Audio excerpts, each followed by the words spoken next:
Assalamu alaikum, welcome back to Future Stars live on Hidayat TV. Just to remind you, our topic is Musa Qasim alayhi salam. We're talking about his shahada and the leading up. So we've already talked about his childhood, we've talked about his imamat, and now we're going through like his like a political stage in his life that he was in. So before the break, who was reading? Hussein. And what was that about? Let's just go over that. So it was showing that the most Hussein was talking about the time that the Imam was put back into prison, wasn't he? At the time of the most brutal leader, Harun al-Rashid, at that time. So he was actually put, the Imam was actually put back in prison and then kept there. And then he was transferred to another type prison place that was led by, his name was Isa, and then Isa wrote a letter to Harun al-Rashid saying that how I can't keep the Imam here because all I can see in him is pity and righteousness. So so he knew that how can I keep the Imam here, that he hasn't done anything wrong. And then we went to go and speak about that, why did they want the Imams in prison, those leaders at the time. And then Hussein, what did you say about the why did they want the Imams in prison? Because the Imams would spread the religion, and like when they would spread the religion, they'd get loads of followers, which means they would become in charge, and then they didn't want that because they like they want that power, and they crave that power, and they don't want that to be taken away from them. So that's why they keep the Imams in prison, or they use the Imams and then throw them away afterwards. So thank you for that. And Miss Mohsin, you've got the next thing. So can we start Mohsin off with the last salawat? Allahumma salli ala Muhammad wa ali Muhammad wa ajil farajahum.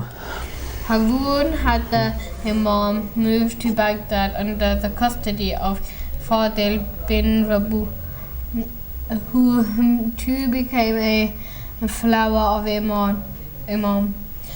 The prisons were so small that there was no room to stand, and the food was a cup of water and 2 pieces of dry bread a day.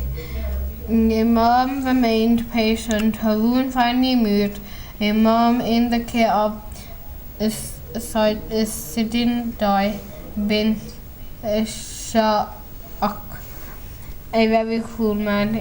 Imam remained in prison for the last 19 years of his life.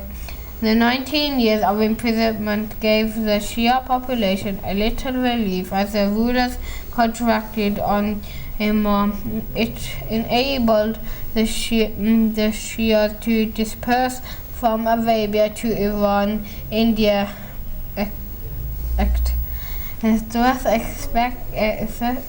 spreading Islam, and it was one of the factors toward the popularity of the 8th Imam Salawat. Allahumma salli ala Muhammad wa ali Muhammad wa ajil farajahum. Thank you, Mohsin. So Mohsin was talking about that he was actually again moved and then taken to Baghdad by a person who was finally that would come a supporter for the Imam. He was taken to by them, and then he was put under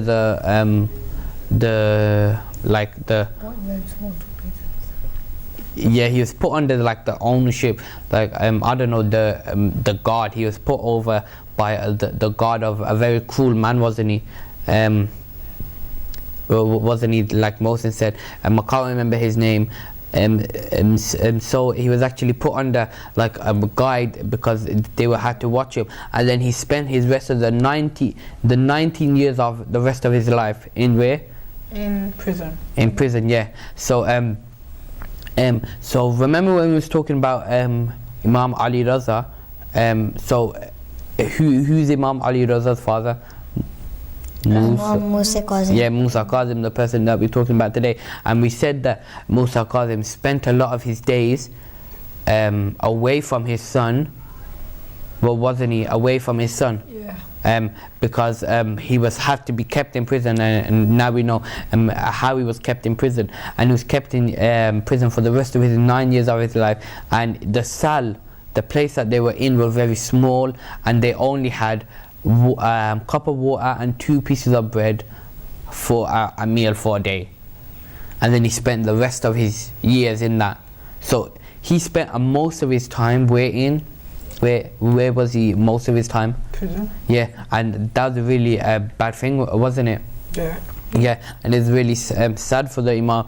And then this actually got spread the like the religion of Islam, and then actually the Shias actually went into Iran. They went like Mohsin said, into India and places like that, maybe Pakistan, some other places. Yeah, so actually that's kind of spread forward from that after Musa Kazim alayhi salam. So Misbah, you've got the next thing. So can we start Misbah off with the loud salawat? Allahumma salli ala Muhammad wa ala Muhammad wa ajil farjahum. As regards his morality and ethical excellence, Ibn Hajjar and Al-Haytami remarks, the patience and forbearance of Imam Musa al-Kazim alayhi salam was such that he was given the title of Al-Kazim, one who swallows down his anger. He was the embodiment of virtue and generosity. He devoted his nights to the prayers of God and his days to fasting. He always forgave those who did wrong to him. His kind and generous attitude towards the people was such that he used to patronize and help the poor and destitute of Medina and provide them for cash, food, clothes and other necessities of sustenance secretly. He continued to be a riddle for the receivers of gifts throughout the Imam's lifetime, to who there became the benefactor was, but the secret was not revealed until after his death. Salawat. Allahumma salli ala Muhammad wa ala Muhammad wa ajil farjum. Thank you, Misbah. So now we went through his childhood, we went through his imamah, now we went through his political stage in his life, and then we went into his moral, his how he was himself, like his morals and what he would do. So Misbah was talking about so what was Misbah talking about his morals that he was speaking there, similar to the other Imams as well, especially Imam Ali. You know how he would go out in night. Yeah. So what would Musa Kazim do, Misbah? He would secretly help the poor and give them cash, food and other necessities that they need. And that's similar to Imam Ali, isn't it? Yeah. Yeah, and how he would go in the night secretly and give food, stuff like that, wouldn't he? Yeah. So so that was about his morals, and now we're going on to his it's kind of like livelihood, something like that. So Mohsin, you've got the next thing, so can we start Mohsin off with the loud salawat? Allahumma salli ala Muhammad wa ala Muhammad wa ajil farjahum. Literally attainment. The time and circumstances did not permit Imam Musa Kazim to establish institutions to impact religious knowledge to his followers and his father Imam al-Sadiq and his grandfather Imam Muhammad al-Baqir had done. He was never allowed to address a congregation. He carried on his mission and preaching and guiding people to quietly. Salawat. Allahumma salli ala Muhammad wa ala Muhammad وعجل فرجهم. So thank you for that, Mohsin. So Mohsin was talking about there that a little bit about his kind of how do you say it, not his livelihood like I said before, but what was a few things that we mentioned, then we kind of establish how it was. So that was a little bit about that he things that his goals that his so remember Jafar Sadiq, his father, remember that he made a school, didn't he? And he taught a lot of people. And with Musa Kazim alayhi salam, because his time in and out of prison and stuff like that, and he had a very confused life for him, that he would not have the time to set up this institution, because most of his life he was waiting in prison, so he never had time to create this institution, and so he could teach people about the religion of Islam. So like his father and their grandfathers did. He actually didn't have this possibility, did he? No. That he could do this. So that was a big difficulty for him, wasn't it? Yeah. To spread it while he never had an institution, so he could spread Islam. So Hussein, you've got the next thing, so can we start Hussein off with the loud salawat? Allahumma salli ala Muhammad wa ala Muhammad wa ajil farajahum. Death. In 179 AH, Harun al-Rashid visited Medina. The fire of malice and jealousy against the Ahlul Bayt was kindled in his heart when he saw the great influence and popularity which the Holy Imam enjoyed amongst the people there. He got the Imam arrested while he was busy in prayer at the tomb of the Holy Prophet, peace be upon him, and kept him in prison in Baghdad for a period of about 4 years. On the 25th of Rajab 183 AH, he got the Imam martyred by poison. Even his corpse was not spared humiliation and was taken out of the prison and left on the bridge of Baghdad. When Harun Rashid's brother Suleiman heard of this, he was furious and arranged for his burial in a Quraysh cemetery outside Baghdad. The 8th Imam gave ghusl and kafan.